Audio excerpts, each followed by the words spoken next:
Number 10. Belo Horizonte Overpass Collapse. On July 3, 2014, the Belo Horizonte Overpass, which was being built as part of the infrastructure improvements in and around the town that was getting ready to host the FIFA World Cup, collapsed on the busy Avenida Pedro roadway below, crushing a bus and several cars. It's a wonder only 2 people were killed and 22 others were injured, although any death is one too many, of course. But the construction of this overpass, as well as many other projects built around preparation for the soccer extravaganza, had been marred in overspending and corruption allegations, which added insult to injury when the whole thing came crashing down. Upon investigation, it was revealed that Cohen Construction, the company responsible for building the overpass, had been forced to accelerate construction schedules, even though the project was already 2 months overdue. Number 9. Concorde Overpass Collapse.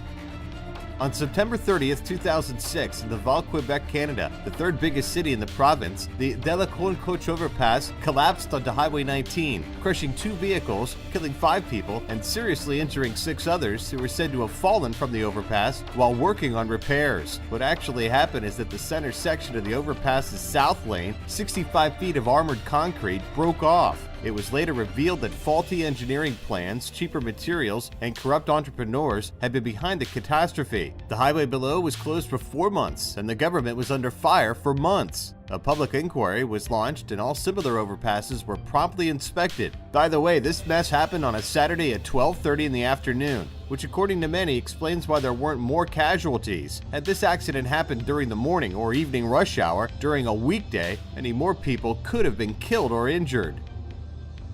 Number 8. Kutai Kartanegara Bridge.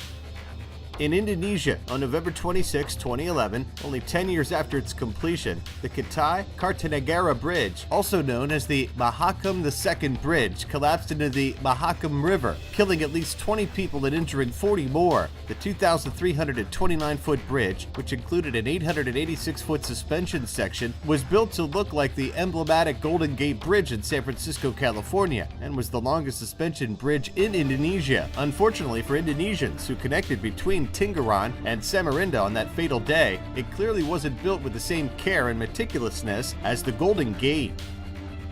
Number 7. Queen Juliana Bridge. Although you'd never guess by looking at the Queen Juliana Bridge today, the original structure collapsed during its construction in 1967, killing 15 workers. The current 4-lane bridge, which crosses St. Anna Bay in Willemstad, the capital of Curaçao, reaches a height of 185 feet above water at its apex, and according to Wikipedia, weighs 3,400 tons. The bridge was named after the Queen of the Netherlands and was completed in 1974. Number 6. The I-35 West Mississippi River Bridge.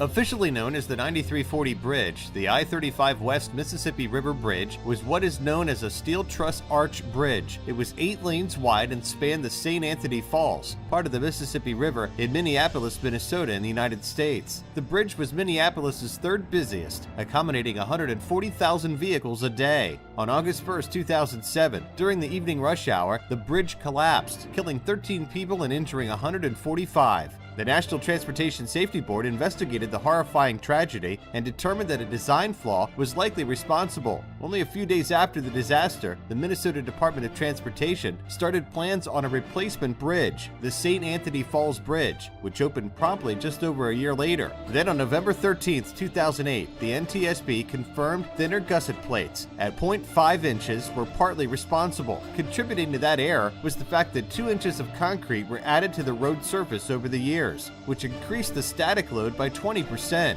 Add to that the fact that heavy construction equipment and material was sitting on the bridge's weakest point at the time of the collapse, and you have a recipe for disaster.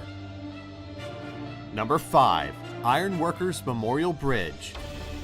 Part of the Trans-Canada Highway, the Ironworkers Memorial Bridge in Vancouver, British Columbia, was originally named the Second Narrows Bridge because it was the second bridge to be built at the Second Narrows of Burrard Inlet, connecting the city to the north shore of the inlet to North Vancouver and West Vancouver. Unfortunately, during construction on June 17, 1958, while the crane stretched from the north side of the construction to join 2 chords of the unfinished arch, several spans of the bridge broke off. 79 workers fell 100 feet into the water. 18 are said to have died instantly or within minutes, possibly kept underwater by their heavy tool belts. A diver who went searching for bodies also drowned. In a Royal Commission inquiry, the collapse was attributed to errors by bridge engineers. In 1994, the 4,239-foot-long bridge, with a 1,099-foot center span, was officially renamed the Ironworkers Memorial Second Narrows Crossing to honor those 19 workers and 4 others who died during the construction process. Number 4. Hintze Ribeiro. The Hintze Ribeiro Bridge in Entre os Rios, Castelo de Paiva, Portugal, collapsed during the evening of March 4, 2001, killing 59 people, the passengers of a bus, as well as the occupants of 3 cars that were crossing the Douro River. Since the current was fierce and the storm was happening at the time of the tragedy, bodies of the victims were found as far away as the coast of Spain and in France. Literally hours after the catastrophe, the Portuguese Transportation Minister Jorge Coelho resigned, and the following week dozens of bridges were closed for immediate repair, clearly indicating that Portugal's infrastructures were in dire need of attention. Unfortunately, the Hintze Ribeiro tragedy victims will never come back, but their deaths did sound an important alarm. Number 3. Westgate Bridge. The Westgate Bridge in Melbourne, Victoria, Australia is what is known as a steel box girder cable-stayed bridge. It spans the Yarra River and is 1,102 feet long, reaching over 190 feet at its highest point above the water. It's the 3rd longest bridge in the whole country, but 2 years into its construction, on October 15, 1970, the 367.5-foot span between Piers 10 and 11 collapsed and fell 164 feet, killing 35 construction workers and injuring 18 others. A Royal Commission into the collapse attributed the tragedy to the structural design and an unusual method of construction by the contractors. The bridge was completed in 1978. Number 2. Seongsu Bridge. The Seongsu Bridge was completed in 1979 and is 3,800 feet long, spanning the Han River, connecting the Gangnam and Songdong districts of Seoul, South Korea. Early in the morning of October 21, 1994, concrete slabs fell due to a suspension structure failure apparently caused by the improper welding of steel trusses. 32 people died and 17 were injured. Although the cantilever bridge was supposed to be repaired, it was finally decided to be torn down and build a new one because of weaknesses in the structure. The new bridge, similar visually, was finished on August 15, 1997. Number 1. Québec Bridge.